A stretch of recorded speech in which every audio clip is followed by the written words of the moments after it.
cool. The thing that was coming to me before was to do with slabbiness and stuff like that. Like both you and Kim seem to share in that view of like the slabs sort of guiding and molding and directing.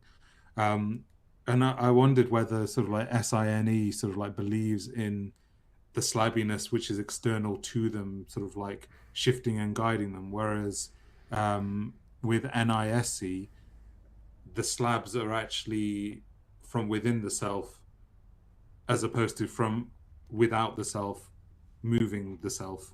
Does that make Yeah, sense? but I also think that SINE of its own accord doesn't really have many slabs. Right, right. Kim did. I don't think she had slabs before I came around. So she didn't recognize them as such. I should say. You know, uh, I've there's been so much weird shit happen, and when I explain it slabs, it's a good explanation, and Hmm. she's taken to it. I mean, like ESFJs, ISFJs tend to be the types who say things like, "Well, everything happens for a reason," but that's usually as far as they go with it. You know, that's just Yeah. that's the full extent of their ideation about it. So when I came and started explaining slabs, which don't really have a very good explanation, but she can see too when things are slabby, and and it's just life makes more sense if you have slabs. Yeah, it does. And I'm like reiterating the point, but I'm rephrasing it in a way that um, I think is quite effective. It sounds as though there's a, pardon me, it sounds as though there's a description of like the universe without as opposed to the universe within. Yeah. Uh, it's like you could substitute universe for God, so you could say like God is guiding, or the Godhead or the guiding principle is actually emerging from within the self and guiding the self towards something, as opposed to the Godhead surrounding the self and guiding the self towards something from external influence towards. In that's the sort of like Well, think about the the context. physicality.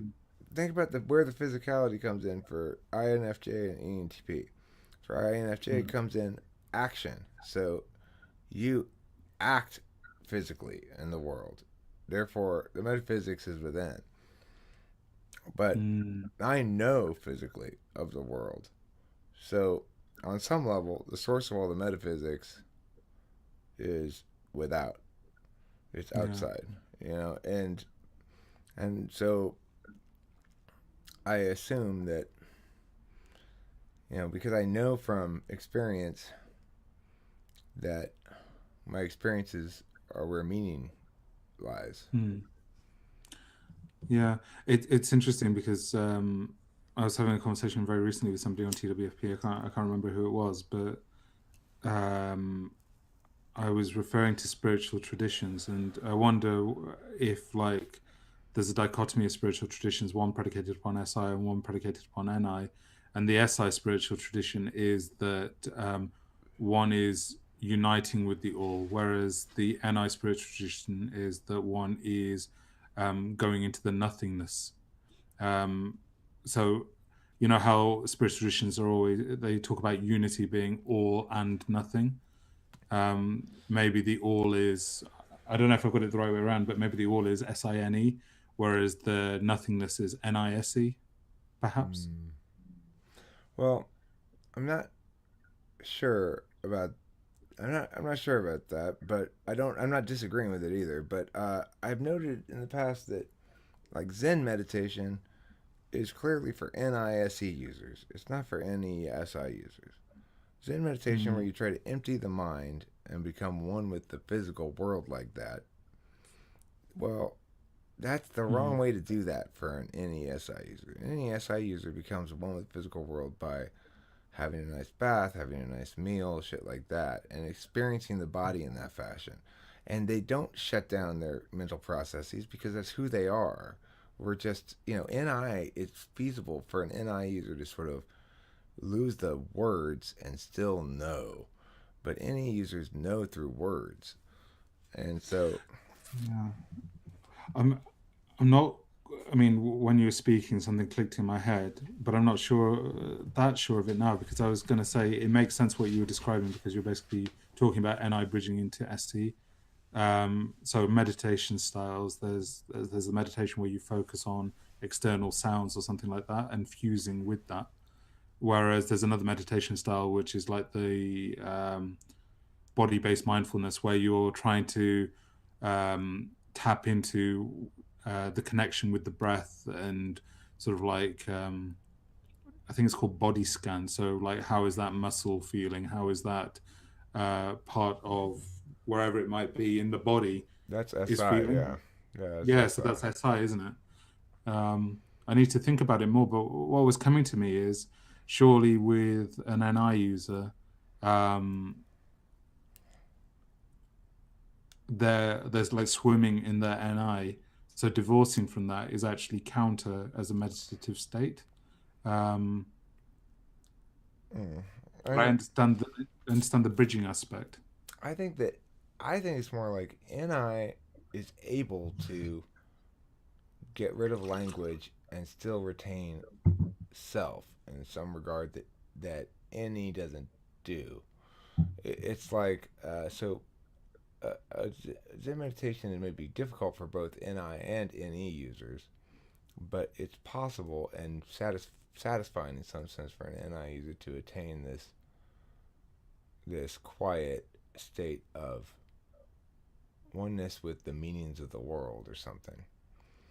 Um, Whereas for an SI user, I always found Zen. I did Zen meditation for a while in college, and I always found it physically very uncomfortable, and Mm. I found it attentionally torturous. But I persisted in it for a while anyway. Um, it wasn't bad at all. It wasn't a bad thing for me. It probably calmed me down some and stuff like that. But uh, it's not meant for me. Yeah, I get. I was just going to say something very, very similar, and where my mind was going was, I reckon meditation is to do, I think we're both alluding to this, to do with the perception axis of NISE or NESI. But what's coming to me, and I don't know, I don't have the knowledge to back this up at all, by any stretch of the imagination. But I wonder if there's actually four different categories or disciplines of meditation or spiritual practice, which actually afford the different polarities of those two axes. So the SI leading with any sort of lower down, and the SE leading with NI lower down, and then the reverse. Yeah, Um, yeah, totally. That makes perfect sense. And then the SE is like work meditation, basically. They have a kind of Zen meditation where you're just doing work, you know. yeah, yeah. But it's also sports. There's things like that. It can be jogging or whatever. And NE meditation, it's improvisation. I mean, Mm, and when you're in a full on state of flow and it's just coming, that's a very meditative place because you're mm, free. You're finally free. yeah, yeah. Well, that's fascinating because I've often thought that like flow states, creative states, intuitive states, and spiritual states, they are actually collapsed together as being one thing, but there's sort of like a SJ, in a way, SJ or esoteric sequestration of what spirituality is. Whereas these various different facets of spirituality or connecting with the one or flow are actually just collapsing together, actually what it actually is. But the key thing is it's different for different individuals in accordance with the different axes. So what's coming into my mind is that if you imagine a cross, so that's one is SINE and one is SENI. There's a point in the middle where they all intersect, which is that spiritual aspect of connecting with oneness or nothing or everything. But the way into that um, is different. So if you're an SI DOM, if you're an I DOM, if you're an NE DOM, if you're SE DOM, and vice versa. That's what's coming into my mind. Um, I don't know. I don't know if there's any theories out there about this sort of stuff, but it sort of like makes a lot of sense, I think. Yeah. I when when I'm improvising with the guitar and I'm strumming chords and singing at the same time, I'm improvising chords, melody, rhythm, and words concurrently. Mm. When I'm doing that, there's nothing left. There's no attention left for Yeah, yeah, anything else. It's like that's what I mean by it's like you're finally like you're airing it out, right? You're finally the car gets to go on all the cylinders and it just gets to roll. yeah, yeah. That's fascinating because as soon as you started this thread of talking about those different elements that you combine together when you're improvising, uh, the key word that was coming to my head was divining. That word divining seems so figural, and you know how people they think of divining, or am I using Yeah, it the right way? you're totally using the right word, but except it's instead Yeah, of divining, which gets things below, it's like you're channeling from yeah, above. yeah, Yeah. yeah, yeah. It's fascinating listening to, and it's beautiful, isn't it? Because I and I don't know if this is too personal, but just like listening to you, I can see how like it's really really strange. What I noticed, and hopefully you don't mind me sharing this, is um, when I was talking about this, and then I was talking about the different avenues into that like central spiritual, whatever you want to call it, however you want to define it, but that intersection point. Um, what I was picking up from you was a sense of like slowing down, and I don't know about sorrow, but I noticed the same thing in the poem that you wrote. You know the um, Hmm. uh, I can't remember what it's called, but you know the poem that I'm talking about. Yeah. Yeah, but at the same time, when you started going from that place into what you were describing with music, it's as though like there was this sorrow aspect, or sort of like some deep connection or touching, but then there was this like this joyous aspect which was lighting you up. It's as though sort of like the beauty and the sorrow were coupled together.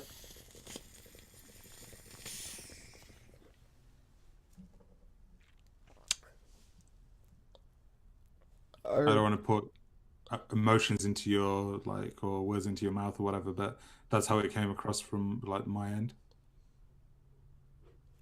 I heard a famous philosopher style self helpy kind of guy. Not Mm. very not not very impressive ideationally by my standards or according to my opinion, but regardless, he was saying in this video that humans reach this moment of return to oneness Mm. in climax in sex. All right. That's where oneness comes about, and then the rest of life is varying attempts to get close to it. Or I don't even remember what the rest of the stuff he said was, but I think that's an NISE thing. Of course, Yeah, yeah. For an SE seeker, somebody who's seeking SE in their fourth slot, and who understands in objective meaning as knowledge foremost, that's going to be very much right in the wheelhouse of trans trans Personal, yeah, trans transcendent. transcendent experiences, yeah, something like that. But for me, it's not that at all. It's just like uh, I feel better. I feel sleepy. You know, Yeah. it's just like that. So, but what is like that for me is occasionally, because I've freestyled so many songs, just start play a song for 2 or 3 minutes and hope it comes out like as a song. And I've done it so many times, and sometimes when you're fully feeling it, I see the videos, my eyes roll back in my head, and Mm. I'm just fully not there anymore. Yeah, yeah, that's yeah, I get that. It's fascinating. It's because what I've noticed is I think that lots of people, when they're actually in that flow or that divine state, you can even I don't know if this is going to make any sense to you or not, but hopefully it will do. I've seen like marathon runners, for example, they're really, really struggling, but you can see the joy in their struggle. They're like, even if they're not necessarily at the finish line, just the very process of the running, you can see that they're happy at the same time that they're struggling. Like they're physically struggling, but it's as though they're spiritually or mentally in joy. And I don't know if you've ever watched the film Chariots of Fire or not. Does that ring a bell? Yeah, I saw it a long time ago. Yeah, there's a character in that called something Little. I can't remember what his name is. He's a pastor or a preacher, so he's very much into like Christianity and all this sort of stuff. And he was saying that when he runs, he's God is running through him, or it's in service of God, or he's connected to God in those moments. Um, and I think you can see that across the board, not just in like the physical domain, but in many, many different domains.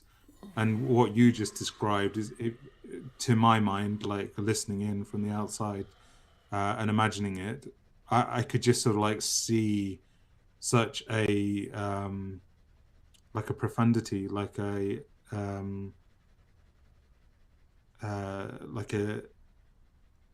depth of joy. That's what's coming to me, a depth of joy in that moment of experience. But it's not necessarily an SE experience as such, as a connectedness and a collapsing of everything into that central like fulcral point. Um, Music, what do you think? music gives me more satisfaction than anything else, for sure. Yeah. It's I don't know what it is about it. The thing is, the only other thing that gives me a lot of satisfaction also is making a really good joke and having everybody laugh like reflexively, like before they can even think to whether they should. They could catch them off guard and everybody busts out laughing. That's Yeah, yeah. really fucking satisfying. That's just like, oh yeah, shoot that shit in my veins. But but music is it's much more reliable, lasting companion kind of thing. You know, comedy's Yeah. hard. Music's Yeah, hard no. too, but comedy's really hard. You're talking specifically about music creation, though. What about like music consumption? Are you much of a listener? I do listen to music sometimes. I mean, I listen to a lot of my own music nowadays. The last couple of years, maybe, but Mm. I still listen to other music. I have things that I go back to a lot. You know, like one album that I always listen to if I'm feeling sad is Joni Mitchell Blue. That's a good album. Oh, right. I don't know the whole album, but I know the song, which is, what was it, Blue? This is the song I wrote for you to something on a thread. Da, da, da, da, da. Yeah, I can hear it in my head. it's a really slow album. It's it. I think the best song on it is well, a couple of really good ones, but it's got there's this Christmas song that goes, "It's getting on Christmas. They're cutting down trees. They're putting up reindeer and singing songs of joy and peace. So I wish I had a river I could And sail away on." That's a good I song. like that. I like that. Yeah. There's lots of tenderness there. I've heard that song as well, and you know what? This is going to sound a bit soppy, but I think so. Like that song, the rendition of the song, and everything about it fits this moment so perfectly. Um, I like it. I like it. Thanks for sharing that. Thanks for singing it. Sure. I was going to ask you, are you still recording or But yeah, we're still how's? recording. We're still recording. I could probably stop it so I have a more reasonable sized chunk to deal with. That's already an hour and 8 minutes. Is that an hour and 8 minutes? It's gone quickly, don't you not think? Yeah, it is. No, Thank you. There's a yeah, lot of good material here, really.